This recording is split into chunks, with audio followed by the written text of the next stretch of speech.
Licença paternidade e licença maternidade são temas de fundamental importância para os servidores públicos.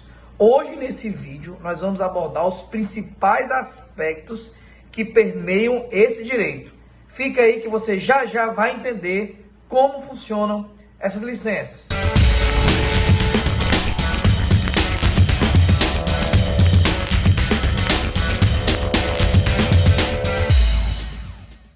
Bom dia, boa tarde e boa noite. Para mim sempre é uma grande satisfação estar com vocês, servidores públicos, advogados, pessoas interessadas no direito dos servidores públicos. Hoje nós vamos abordar um tema muito importante relativo à licença maternidade e à licença paternidade dos servidores públicos. Para você que é novo no canal, eu peço que você se inscreva, marca aí o sininho. Toda semana nós postamos novos vídeos, sempre tratando de assuntos relevantes de direitos dos servidores públicos. E é interessante que você esteja inscrito para que assim que haja uma nova postagem, você possa ser notificado. Primeiramente, a licença paternidade e a licença maternidade, ambos estão previstos na Constituição Federal, né? A licença paternidade ela está prevista no artigo 7º, inciso 19. Ela não traz um prazo, mas ela assegura que é um direito à licença paternidade que será regulamentado por lei. Nós também temos a previsão da licença maternidade no mesmo artigo, né, no artigo 7º, só que a licença maternidade está disposta no inciso 18. E diferente da licença paternidade, a licença maternidade ela traz ali um prazo que é de 120 dias. Então esse prazo a gente pode dizer que é um prazo padrão, ou seja, no mínimo será garantido aí à servidora gestante o direito a 120 dias de afastamento. A licença paternidade, diferente da licença maternidade, que traz previsão na sua própria definição, no artigo 7º, ele vai ter previsão na ADCT. Esse prazo, a gente chama ele de prazo subsidiário, porque ele só vai ser aplicado quando não houver nenhuma outra regulamentação. Esse prazo da ADCT, que está lá no artigo 10, parágrafo 1º, ele é de 5 dias. Então, assim como eu falei que o prazo da gestante é 120, o prazo para a licença paternidade, ele em regra, vai ser de 5 dias. Então, a Constituição Federal já traz o direito à licença paternidade e licença maternidade, assim como também já estabelece os prazos. Indo agora para a legislação federal, a gente encontra na CLT, no artigo 392 também, a licença maternidade para aqueles servidores que são seletistas. E dentro dessa previsão da licença maternidade, a gente pode assegurar e deixar claro que esse é um prazo também mínimo, né, já que existe o programa da empresa cidadã, que eu já vou explicar para vocês, que pode ampliar esse prazo até 180 dias. Esse prazo ele tanto pode ser ampliado quando a gente fala de empresa em si, como também de ente, né, se houver uma lei ali regulamentando essa ampliação. Outro dispositivo federal que também regulamenta essas licenças é a Lei 8.112/90, que é a lei que rege aí o Estatuto dos Servidores Públicos Federais, né? Nesse estatuto a gente tem ali a previsão no artigo 207 que traz o prazo também de 120 dias, né? É interessante mencionar que o estatuto também prevê um afastamento no caso de natimorto, né? Caso que é uma situação possível, cujo prazo é de 30 dias, né? E também é importante ressaltar que, apesar de existir uma previsão que diferencia o prazo da servidora adotante da servidora gestante de filho biológico, esse prazo ele não se aplica porque o Supremo Tribunal Federal já decidiu que não pode existir prazos diferenciados em relação à adotante. Logo, esse prazo de 120 dias, ele tanto vale no caso de filhos biológicos como de filhos adotantes. Esse prazo ele é comum. Inclusive, essa foi uma decisão de repercussão geral, o RE 778-889 de Pernambuco. Ele possui repercussão geral, logo ele vincula não só a instância do judiciário, mas também a instância da administração pública, assegurando que esse prazo de 120 dias ele é válido tanto nas hipóteses de gestação biológica como de adoção.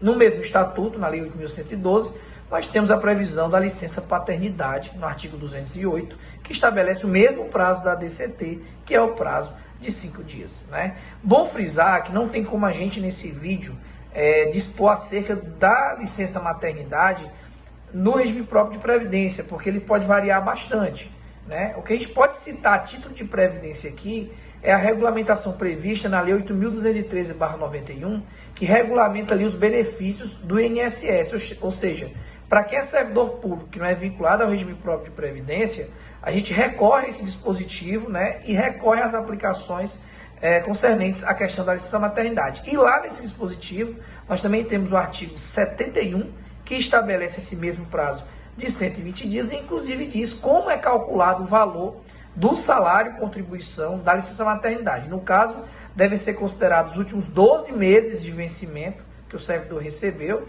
e aí você faz ali uma somatória dos 12 meses e você tira uma média salarial que a servidora vai receber durante a fruição daquela licença maternidade de 120 dias. E bom salientar também que no caso de contribuinte individual, se for um servidor público vinculado ao INSS por ausência de regime próprio, deve-se ter ali, no mínimo, uma carência, ou seja, um período de contribuição de pelo menos 10 meses para que o servidor público possa fazer jus a essa licença maternidade. Importante frisar também que os períodos que deve ser solicitado essa licença maternidade é até 28 dias antes do parto ou até 180 dias depois do parto. Então é bom ficar atento a esse prazo para ser requerida a licença, para não ser pedido nem muito antes do momento, também nem muito depois. Outro ponto relevante, e aí a gente entra já em outras considerações, diz respeito ao que eu falei no início da Lei 11.770/2008.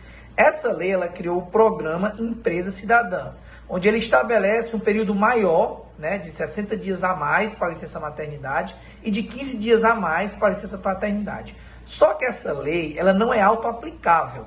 Para as empresas privadas, por exemplo, deve haver uma adesão desse programa para que os trabalhadores vinculados a essas empresas possam usufruir desses prazos maiores de licença maternidade e licença paternidade. No caso dos entes públicos, como municípios, Estado ou União, deve haver uma lei específica estabelecendo a majoração desse prazo. Então, não é suficiente essa legislação, porque ela necessita de uma regulamentação, ou na esfera municipal, estadual, ou na esfera da União. Portanto, não é automático dizer que o servidor público tem direito, por exemplo, à licença maternidade de 180 dias, porque essa lei aumentou esse prazo por mais 60 dias. Na verdade, o que se pode dizer é que o município pode criar uma lei onde aumente esse prazo.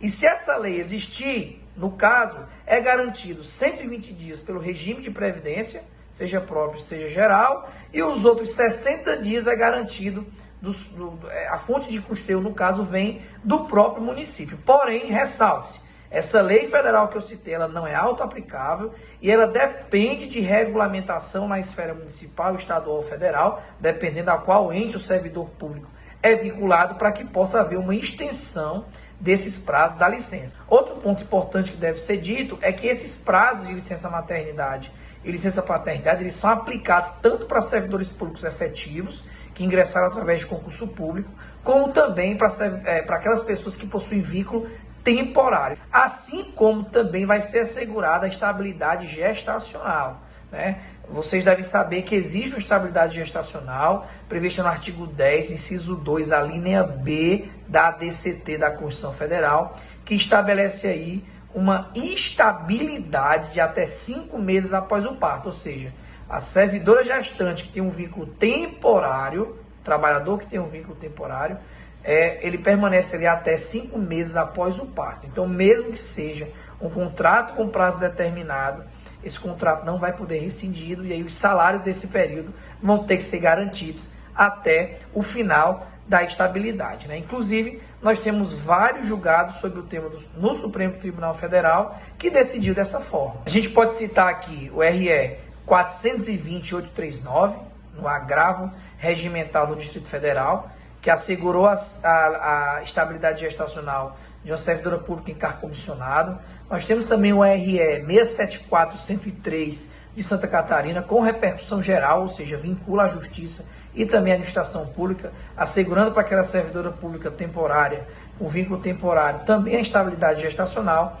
E nós temos também o RE 568 985 de Santa Catarina, que também assegurou essa estabilidade gestacional. Por fim, é muito importante ressaltar que o valor a ser pago a título de licença maternidade jamais pode ser inferior ao salário mínimo legal, mesmo naqueles lugares que se pague apenas meio salário, porque a Constituição garante no artigo 201 que nenhum benefício previdenciário pode ter valor inferior ao salário mínimo. Então, a licença maternidade, em hipótese alguma, pode ter pagamento inferior ao mínimo, e esse é o valor mínimo que será garantido a título de benefício para aquela que estiver em licença maternidade. Então é isso, pessoal. Espero que tenha ficado claro, espero que vocês tenham entendido.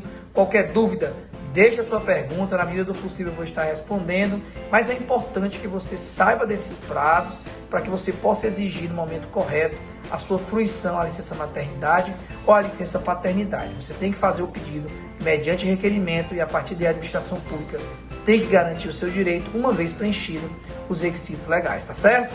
Então é isso, pessoal, até uma próxima oportunidade e um forte abraço.